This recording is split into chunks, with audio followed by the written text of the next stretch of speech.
వంటింట్లో ధరల మంట, భారీగా పెరిగిన వంట నూనెల రేట్లు 12 రోజుల్లోనే లీటరుకు 17 నుంచి 42 రూపాయలు పెరిగిందట. పాత నిల్వలకు కొత్త బాదుడే. ఉల్లి, వెల్లుల్లి, పప్పులకు కూడా రెక్కలొచ్చినాయి. పండగ వేళల్లో వినియోగదారులపైన భారం. ఇప్పుడు అన్ని పండగలే ఉన్నాయి. వినాయక చవితి అయిపోయింది, దసరా రాబోతున్నది, ఇప్పుడు దీపావళి, ఇవన్నీ పండగలే ఉన్నాయి. సో ఆయిల్ రేట్లు అయితే విపరీతంగా పెరిగిపోయినాయి. పామాయిల్ రేటు 110 రూపాయలు ఉండే 15వ తారీఖున 26వ తారీఖు వచ్చేసరికి 152 రూపాయలు అయింది. సోయా ఆయిల్ 110 రూపాయలు, సోయా 110 రూపాయలు ఉండే 152 అయింది. సన్ఫ్లవర్ ఆయిల్ 115 ఉండే 150 అయింది. వేరుశనగ పల్లీలు 130, పల్లి నూనె 130 రూపాయలు ఉండే 163 అయింది. నువ్వుల నూనె 109 ఉండే 140 అయింది. రైస్ రిచ్ ఆయిల్ 116 ఉండే 133 అయింది. పత్తి 106 ఉండే 128 రూపాయలు అయింది ఆయిల్.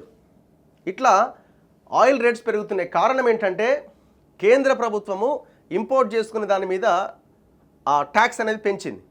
ఆ ట్యాక్స్ పెంచడం మూలంగా ఇంకా రేట్లు పెరిగినాయి. ఇప్పటికే పెరిగి ఉన్నాయి, ఇంకా పెరిగినాయి.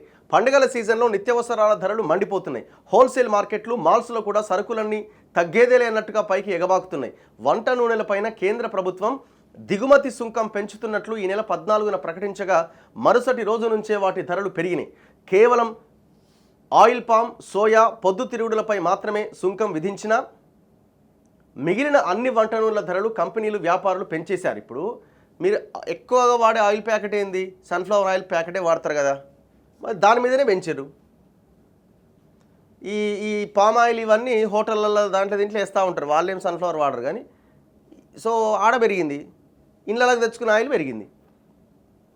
మిగిలిన అన్ని వంట నూనెల ధరలను కంపెనీలు, వ్యాపారులు పెంచేశారు. పండగల సీజన్ను వారు తమకు అవకాశంగా తీసుకోవడంతో నూనెల ధరలు మండుతున్నాయి.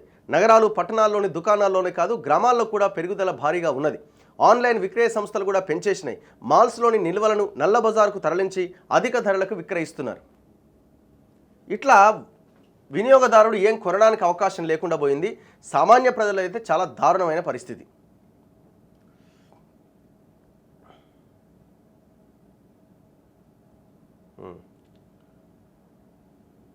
రాష్ట్రంలో రోజుకు ఒక 100 టన్నుల నూనె ఖర్చు అవుతుందట. పండుగల సమయాల్లో అది రోజుకి 150 టన్నులు వినియోగిస్తారట. ఈ లెక్కన ధరల పెరుగుదల వినియోగదారులకు పెను భారంగా మారింది. అల్లం వెల్లుల్లి దట్టించలేం. అల్లం వెల్లుల్లి ధరలు వారం రోజుల వ్యవధిలో 60 రూపాయల పైన పెరిగింది. అల్లం కిలో ధర 100 రూపాయల నుంచి 160 రూపాయలు అయింది.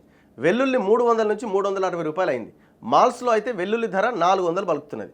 ఉల్లిపాయలు గత వారం రోజులుగా కిలో 60కి తగ్గుతలేవు.